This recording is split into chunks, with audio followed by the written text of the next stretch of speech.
నేను స్కందమాతను. నవరాత్రుల 5వ రోజు భక్తులు నన్ను పూజిస్తారు. ఒకప్పుడు తారకాసురుడు అనే రాక్షసుడు బ్రహ్మదేవుని కోసం దీర్ఘ తపస్సు చేశాడు. అప్పుడు బ్రహ్మదేవుడు నిన్ను శివుడి కుమారుడే సంహరించగలడు అనే వరం ఇచ్చాడు. అయితే ఆ సమయంలో శివుడు ధ్యానంలో ఉన్నారు.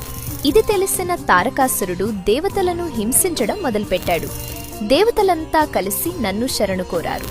అప్పుడు నేను ఘనమైన తపస్సు చేసి శివుడి మనస్సు గెలిచి ఆయనతో వివాహం చేసుకున్నాను.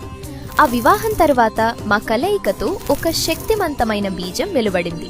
ఆ బీజాన్ని అగ్నిదేవుడు తీసుకొని శరవణ సరస్సులో ఉంచాడు. అక్కడి నుంచి 6 తలలతో జన్మించిన వాడే కార్తికేయుడు స్కందుడు. తర్వాత కార్తికేయుడు తారకాసురుణ్ణి సంహరించాడు. ఈ గొప్ప సంఘటన తరువాత నన్ను స్కందమాతగా పూజించసాగారు.